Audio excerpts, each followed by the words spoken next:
უბრალოდ დაგვემთხო ეს თემა, მე ხაბეს თემით უნდა დამეწყო, მაგრამ გამორიცხულია ეხა რომ ამ თემის გაშლა არ მეთხოვა, მე თქვენთვის ანუ ვიღაცას მიქონდა ქეშათფული ლეგალიზაციას ახდენდა და მე ყიდულობდნენ ქონებებს. რა ლეგალიზება 700 მილიონის ქონება საქართველოში ასეთი აქტივი არ არსებობს. ეს არის კოლოსალური კორუფციის გამომპალი ხელისუფლება, რომელიც გამოვპა კორუფციისგან, ეს არ არის ხელისუფლება.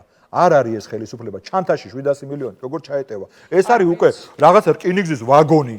და აი ამ რაღაც ამ დონის არის რა, რა ვიცი, ამ ვისაც უმუშავია, არ ვიცი, საბანკო სისტემაში ხალხო რას ლაპარაკობთ. ინკასაციის მანქანა ვერ წაიღებს ამას ჭირდება ალბათ სახელმწიფოში არსებული საავტომობილო პარკი ყველა რო გაავსო, აი ეგ არის და ეხლა რას გვეუბნები? ტრიალებდა ქვეყანაში არალეგალურად და ჩვენთან შესაბამის უწყებებს ეძინათ. ნუ აი რაღაცა. არა, ამას კონკრეტული ადრესატი. ხო, მე უკვე მაქვს ჩემი ვერსია, რომ რაღაც კონკრეტულ ადრესატამდე მიდი.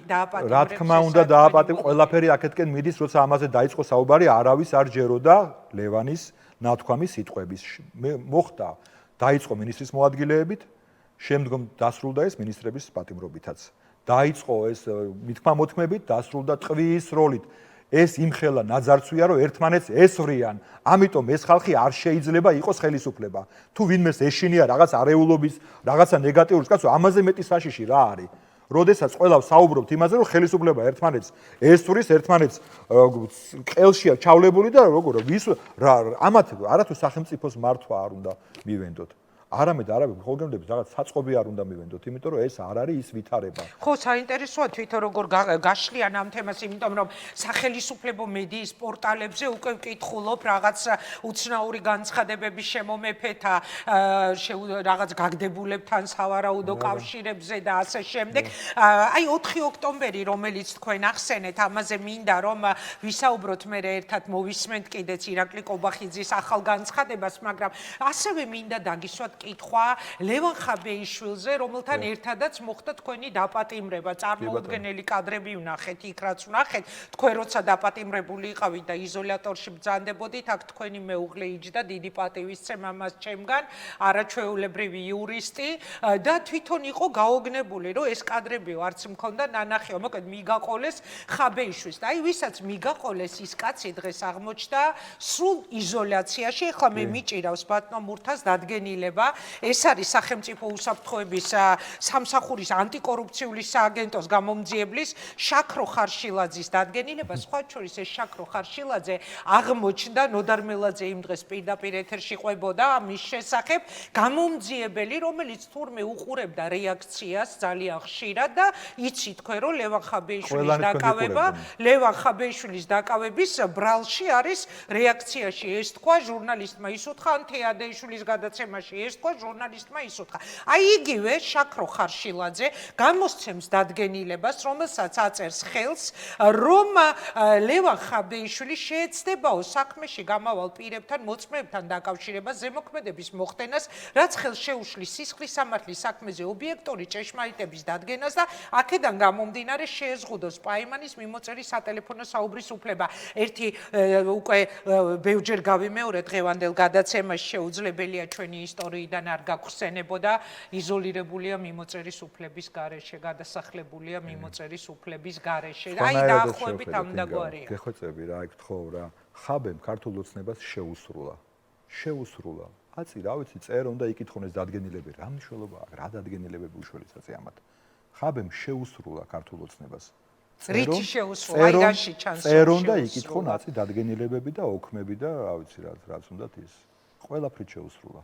ყველაფერი რაც ჩვენ ახლა თვალს ვადევნებთ, ხლეჩამანთი, ურთიერთდაპირისპირება, გრევა, ანუ ინფორმაციები, რომელზეც ლევანი საუბრობდა ხოლმე, ინფორმაციებზე, კავშირებზე, ხალხო, ეხლა თქვენ როგორ გონიათ, ინგა ერთ რამეზე გინდათ, მინდა ეხლა რომ მომცემთ 2 წუთს. კი, გვაქვს დრო, ბევრი დრო გვაქვს. მარტო ჩვენ გვაქვს რეაქცია, თქვენ როგორ ფიქრობთ, მარტო ჩვენ, ანუ თავისუფალ სამოქალაქო საზოგადოებას გვაქვს რეაქცია იმაზე, რომ ვიღაცამ შეიძლება 700 მილიონი მოიპაროს ამ ქვეყანაში. თქვენ გონიათ მოხელეებს არა აქვთ ამაზე რეაქცია. საჯარო სამსახურში საჯარო სამსახურის მათ შორის მაღალი თანამდებობის პირებს. ამაზე არა აქვთ რეაქცია? აქვთ რეაქცია. აქვთ. ხო, მე წარმოვიდგენია მაგალითად ჯარისკაცებს რა რეაქცია ექნებოდათ, როცა მათი თავდაცვის მინისტრი დაიჭირეს კორუფციის ეს ფასაკითხია და აქაც არის, აქ მან ქართული ოცნების მიმართ ზიზღი ამ ხალხში არის აბსოლუტურად უმაღლეს დონეზე. მე ვსაუბრობ მაღალი თანამდებობის პირებზე. რომლებშიც არის ძიმე რეაქცია იმაზე, რომ ივანიშვილი აძლევს საშუალებას ვიღაცას იშოვოს 700 მილიონი და ვიღაცამ უნდა იცხოვროს მხოლოდ ხელფასზე.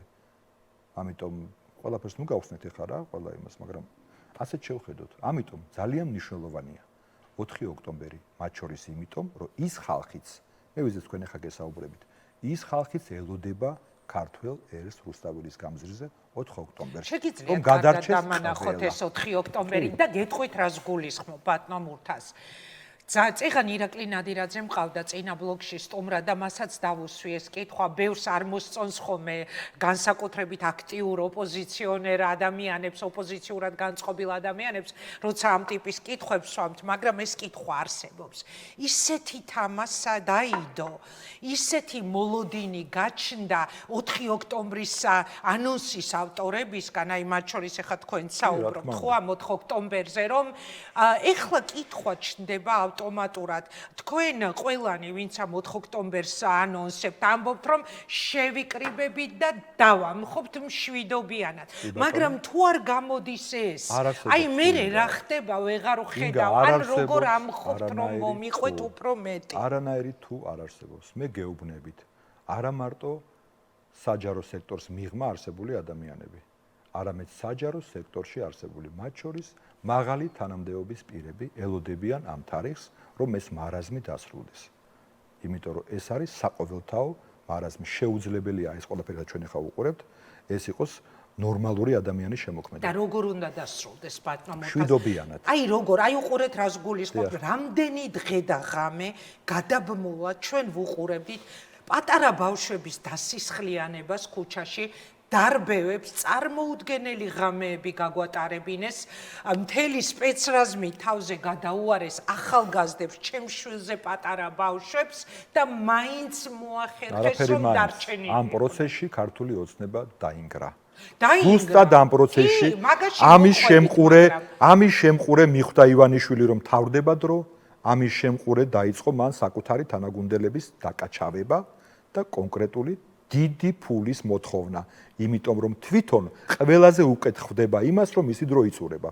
ამიტომ სალიხელით ეპოტინება ამათ, მე ჩემი წილი არ მივიღე, რატო 700 მილიონი ჩემი დრო მთავრდება, ამას 700 მილიონი რჩება, იმას 800, რატომ მე ეს ფული მინდა, მეორე ხელით თითქოს ხელისუფლებას, მაგრამ ეს არის ის პროცესი, რომელიც ნიშნავს დასასრულს. უნდა ვირწმუნოთ ეს, მეტი არაფერი არ გჭირდება.